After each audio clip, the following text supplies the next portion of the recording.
Rồi, hello xin chào cả nhà nha. Thì hôm nay do quá trình là công việc nên đâm ra là An ra clip hôm nay nó hơi trễ một chút xíu. Thì hôm nay á, sau quá trình mà giống như là An tổng hợp được từ tất cả các fan đã gửi về cho An, thì An đã tổng hợp được 2 câu chuyện để gửi cho các bạn ngày hôm nay.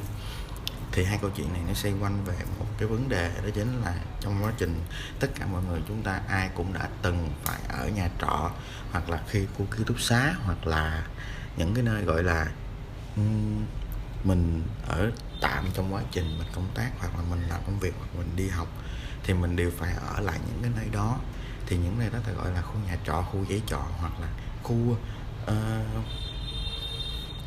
dành cho những cái công nhân nè, hoặc là mình dành cho cái giới học sinh sinh viên. Thì mình nhận được từ Zalo và các cổng thông tin khác như Gmail, thì nhận được 2 câu chuyện. Thì cái câu chuyện đầu tiên đó chính là cái câu chuyện mà hai bạn này từng ở một cái khu phòng trọ, nhưng mà trong video này An sẽ không đề cập đến khu vị trí của những cái vùng trọ đó, tại vì cái đó là cái nơi để người ta còn làm ăn và cái chén cơm của người ta.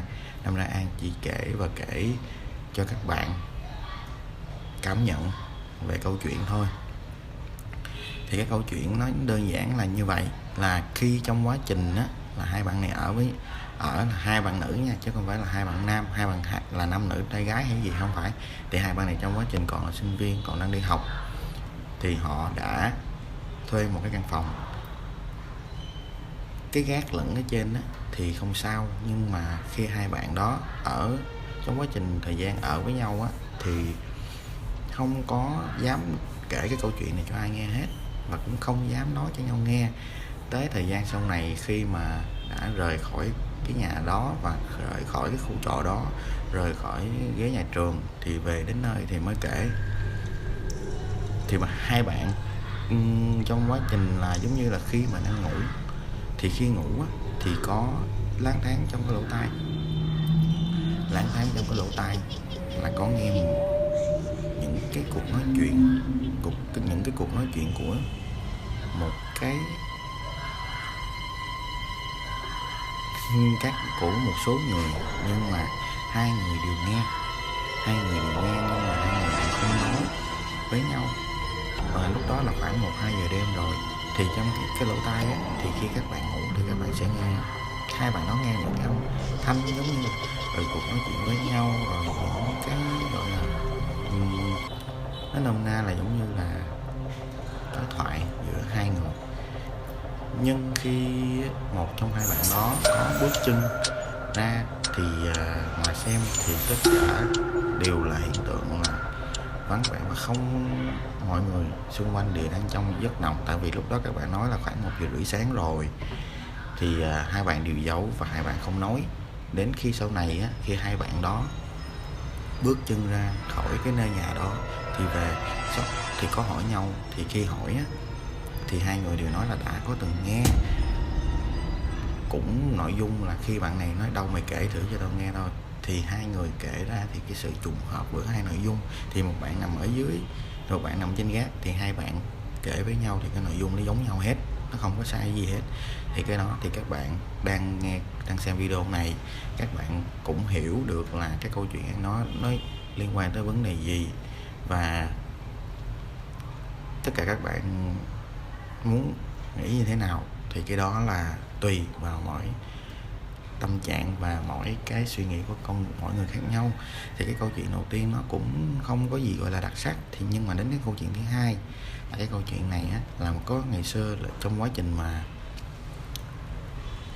thì nó có liên quan bên khu vực mà giống như là cái phòng trọ, cũng là phòng trọ. Cái phòng trọ này á, là cái bạn này mướn cái gì, phòng trọ, cái nhà trọ cuối cùng.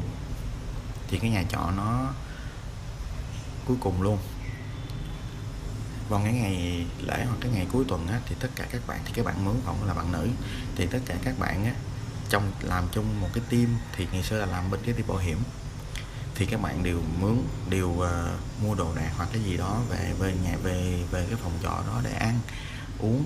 Thì trong quá trình ăn uống á, thì có một bạn nam mệt, uống bia xong mệt quá mới nằm ở dưới cái chân cầu thang á, nằm ở dưới chân cầu thang, mà lúc đó là 12 mấy 1 giờ trưa, thì nằm ở dưới chân cầu thang nằm ngủ. Thì trong cái quá trình ngủ thì có nghe một giọng, có một trong cái giấc mơ là họ có thấy một người đàn ông bước tới và không hề thấy mặt, và họ nói là ủa bạn là ai mà sao lại nằm ở đây và ngủ.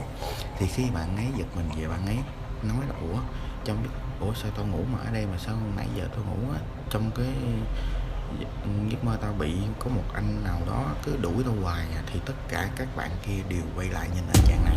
Thì anh chàng này là anh chàng nhân viên mới, nên đâm ra là không hiểu và không biết cái câu chuyện gì đang xảy ra tại cái khu trọ đó.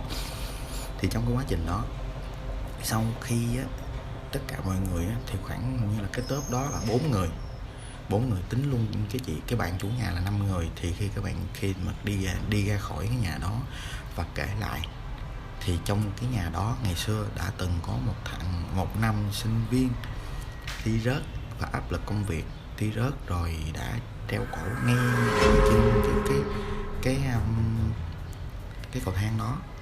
Thì mà có một câu hỏi mà An hơi có một cái dấu chấm hỏi là tại sao mà cái bạn nữ đó ở đó mà ở được khoảng 2 năm rồi mà bạn nữ đó không hề muốn đổi chỗ khác, và cái bạn nữ đó cũng không hề muốn là giống như là thay đổi cái vị trí.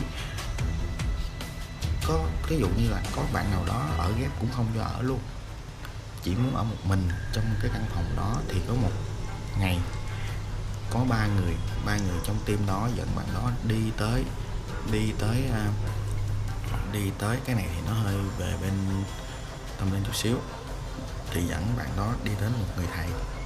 Thì cái người thầy đó mới nói là bạn đó trong quá trình ở đó có phải là gặp một người đàn ông, và một người đàn ông đó, hai người có cái giống như là nó hơi về cái chuyện liêu trai chút xíu, là bạn đó và người đó. Thì cái người đó ban đêm sẽ có thể về, và hai người có mối quan hệ giống như là nam nữ với nhau.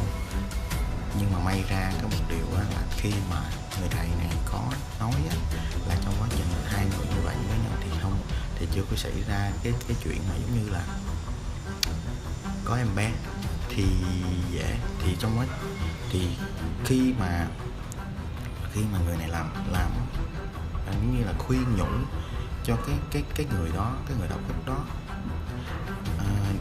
đọc kinh và kêu người đó hướng thiện và về để thầy trục về để thầy làm tâm linh đó, cũng như là khi mà kêu về để mình có thể mình đầu thai một cái kiếp khác nó tốt hơn.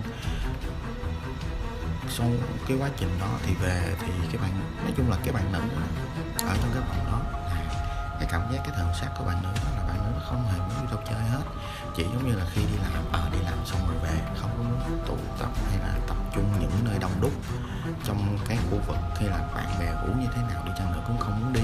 Tại vì cái đó là mình An không biết như thế nào luôn, là sau này á mới biết là khi mà người đó đi làm về xong là chỉ muốn trốn vào trong cái phòng và chỉ muốn một mình trong đó. Khi các bạn muốn qua đến cái phòng đó thì các bạn phải nhắn tin trước, hoặc là các bạn phải như thế nào thì người đó mới cho lên. Nhưng mà có một điều đặc biệt quan trọng là các bạn nó không cho bạn lên gác, cho dù bạn là nam hay nữ. Thì nếu mà nam thì không cho lên gác là cái chuyện bình thường, tại vì con gái phụ nữ hay đầy độ rất là nhiều. Nhưng mà cái này là nữ cũng không cho lên luôn, mà các bạn có ngủ lại cũng không cho ngủ lại luôn. Thì sau này thì cái đó mới biết là bị cái vấn đề đó. Thì sau khi các bạn xem clip này, các bạn có thể cho An biết được là các bạn tin hay không tin. Thí dụ như các bạn có tin về cái chuyện tâm linh thì các bạn có thể bình luận ở dưới. Còn các bạn nào mình không tin hoặc là mình không thích cái video này, có quyền bấm không like và có quyền thoát ra khỏi video này. Tại vì cái này là An có cái suy nghĩ của An thuật lại những câu chuyện mà các bạn yêu mến An và gửi về cho An thôi, chứ An cũng không phải là người trực tiếp chứng kiến. Nhưng đối riêng với An thì An sẽ tin, chứ không phải là An không tin.